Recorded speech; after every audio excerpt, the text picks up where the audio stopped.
la gauche éthique, la gauche citoyenne, la gauche écologiste et régionaliste. Nous voulons être une alternative, nous sommes une alternative à un gouvernement qui est perdu dans son modèle libéral et austéritaire et productiviste. Un nouveau monde s'est passé d'une logique de compétition à celle de la coopération. Nous voulons garantir l'équilibre des territoires par un vrai maillage de services publics, un renforcement fort des services publics. Nous n'avons pas peur, nous sommes les citoyennes et les citoyens. On a rédigé, suivant les contributions, une charte éthique et démocratique. En fait, déjà, elle redonne un cadre à la politique, à la fonction d'élu. Par rapport aux citoyens, on implique vraiment le citoyen en proposant des idées très concrètes. Les débats contradictoires sur les grands projets, des commissions thématiques citoyennes aussi sont proposées, où on pourra mélanger des gens de l'associatif, des gens des syndicats, des gens des citoyens. Parce que si les gens s'éloignent de la politique, le tirage au sort peut peut-être, on a le droit à l'expérience en tout cas, peut-être ramener des gens qui ne seraient pas venus dans ces référendums d'initiative citoyenne. À partir du moment où des gens se réunissent, ça peut être des associations, des collectifs, proposent un projet à la région, voire soumettent un référendum à la région. On limite le nombre de mandats dans le temps parce qu'on n'est pas là pour faire carrière au conseil régional.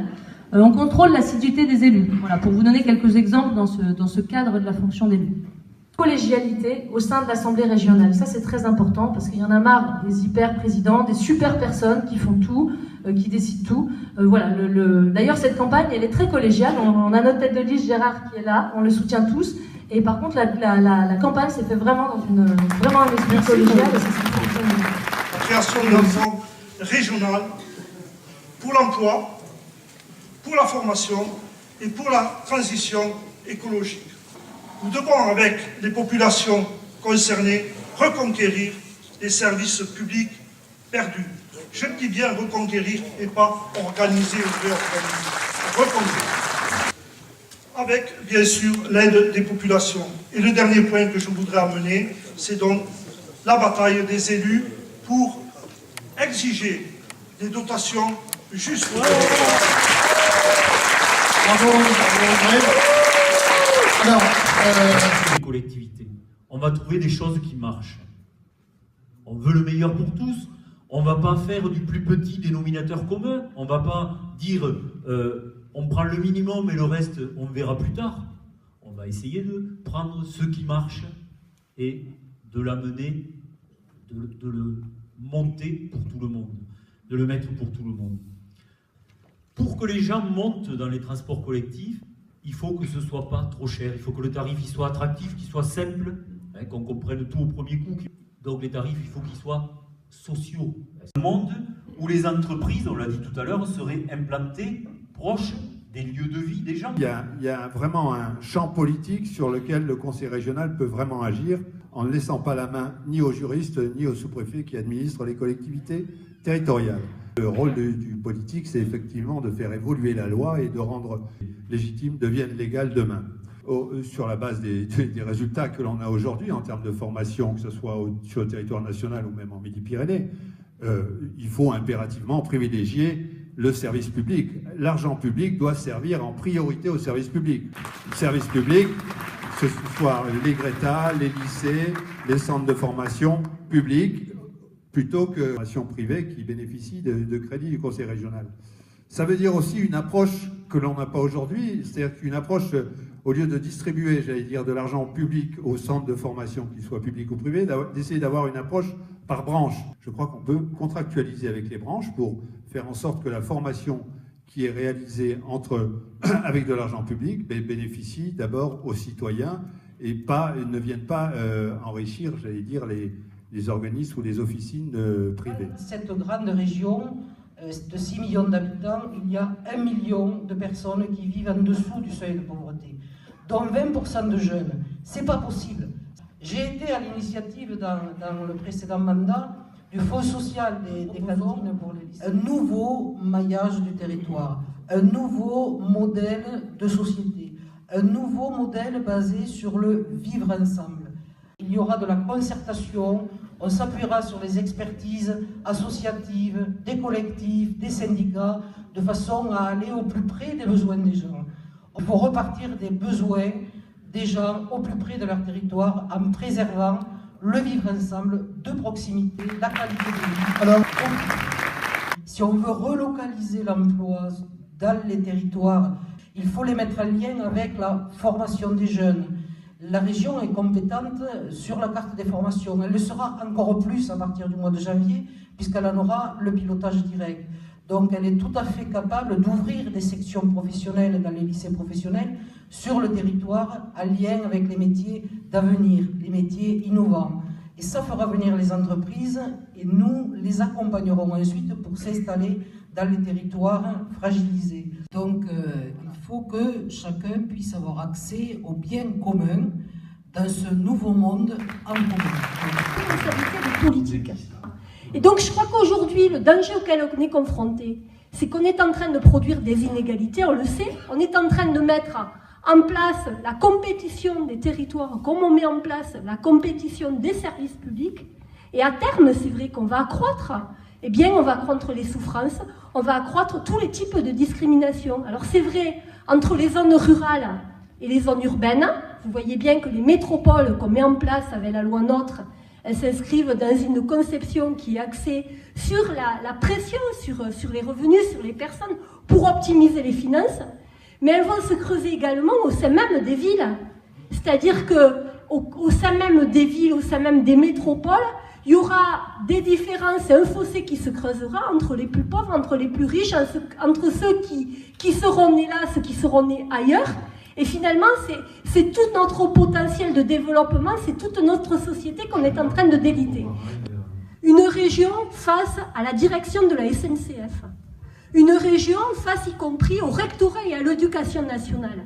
Elle ne va pas tout régler parce qu'elle n'a pas toutes les compétences. Mais par contre, elle a le droit de peser dans le sens des salariés, dans le sens des droits sociaux, dans le sens de l'accès aux droits pour tout le monde. Et je crois qu'avec la liste Nouveau Monde, eh bien, c'est ça qu'on veut faire. Et je crois que c'est à cet horizon-là qu'on veut travailler. Et donc, je nous souhaite à tous un nouveau monde. Allez se battre pour avoir plus de dotations et combattre les politiques d'austérité. Souvenons-nous que ce gouvernement, précisément, avait mis le paquet sur l'emploi. Ah, il a mis le paquet, 40 milliards. 40 milliards financés par la baisse des dépenses, comme ça a été dit, mais aussi par le déficit budgétaire. On ne le dit pas, ça. Avant le pacte de sécurité, ce gouvernement s'est arrangé avec Bruxelles, dès 2012, pour ne pas faire les 3%. 2 points de PIB de partage du gâteau en faveur des profits. Et voter sur des listes dispersées. Le vrai vote utile, aujourd'hui, c'est le vote pour la liste qui est pas capable de prendre la relève du Parti socialiste. C'est de voter pour la liste qui est capable de passer devant. C'est de voter pour la liste Odesta. Merci. Effectivement que dans la plupart des grandes décisions aujourd'hui, la démocratie nous échappe complètement.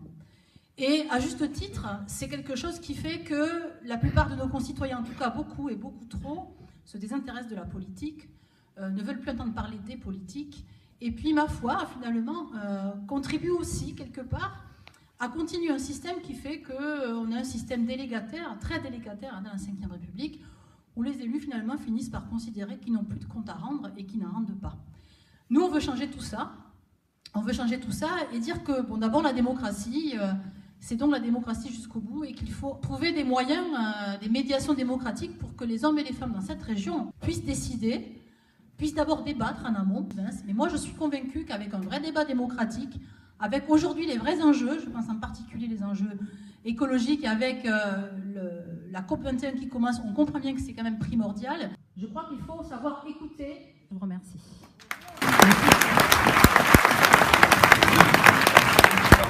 Nous avons sur le terrain, on a tiré des documents à millions d'exemplaires et on est en train de les économiser tellement c'est parti vite, tellement on nous les arrache des mains sur les marchés. Donc c'est quand même extrêmement bon signe. Extrêmement bon signe parce que notre société a vraiment besoin qu'il se passe quelque chose. Tout à l'heure, c'est 31 ans aujourd'hui. Il y a 31 ans aujourd'hui, été créé par la loi des Restos du Cœur. On n'aurait jamais pensé que ça dure aussi longtemps, tellement longtemps, qu'on peut maintenant graver Restos du Cœur sur les panneaux officiels en métal comme si c'était là pour toujours. Imaginez cette société qui est prête à vivre avec cette misère institutionnalisée sans la combattre. C'est pour ça que nous avons fait jonction. En commun, c'est la liste du rail. On assume complètement le logo rail. À ceux qui croient que le chemin de fer, c'est un transport du passé, ils n'ont qu'à écouter ce qu'on entend depuis ce matin sur toutes les télés, toutes les radios, pas de France, du monde entier depuis l'ouverture de la COP21. Tout le monde sait qu'à la tonne transportée sur Terre, si vraiment on veut sauver le climat, c'est le rail qu'il va falloir mettre en tête de gondole. Est-ce que vous êtes conscient que dans les 25 dernières années, on a stérilisé sous du béton et du bitume l'équivalent des 2 plus grands départements français, les Landes et la Gironde. Donc, ça ne sert à rien de venir pleurer à la COP21, ça ne sert à rien, messieurs et mesdames les chefs d'État, de faire les grands discours, si, au quotidien, les uns et les autres, on ne se bat pas contre des opérations pareilles. Sur l'agriculture, notre modèle, il est tout autre. Il est basé sur une campagne vivante. La campagne, elle est vivante quand il y a des paysans. Nous, on pense qu'il faut créer un office foncier régional pour aider à l'installation, pour aider à la transmission. Que ce soit, si on veut des circuits courts, il faut que ce soit de proximité. Vous parlez de la viande que vous vendez de temps en temps. Est-ce que vous êtes conscients, mesdames et messieurs, que 80%, je dis bien 80% de la viande qui est consommée dans notre grande région en restauration collective, elle est importée dans notre région. Donc on voit bien qu'on a de véritables débouchés. Donc il y a énormément de choses à faire et on est très très fiers d'avoir parmi nos colistiers des vrais paysans qui se sont battus. J'avais à vous dire que je suis donc dans cette ville, que je suis très heureux d'y revenir et que je suis très très content de toutes les couleurs.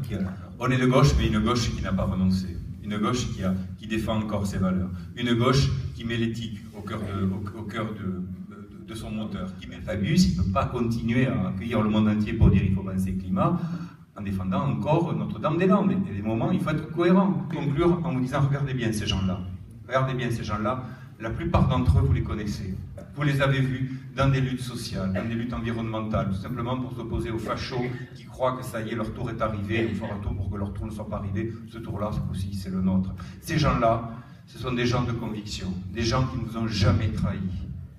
Ils ont besoin de vous. Ils ont besoin intensément de vous. Chacun de vous peut parler à 10 personnes, qui parlera à 10 personnes, qui parlera à 10 personnes. On peut faire une vague que vous n'imaginez même pas. On espère bien créer la surprise. Quand on met 150 chaises le soir à Albi, il faut en rajouter parce qu'on est 300, et on se rend bien compte qu'il se passe quelque chose. Ces gens-là, ils seront dignes de la confiance que vous allez leur accorder. J'espère également que vous serez à leur côté jusqu'au dernier moment. Et le dernier moment, c'est pas simplement dimanche, c'est 7 jours après. Parce que ce coup-ci, on ne joue plus pour témoigner, on joue pour la gagne. Je vous remercie.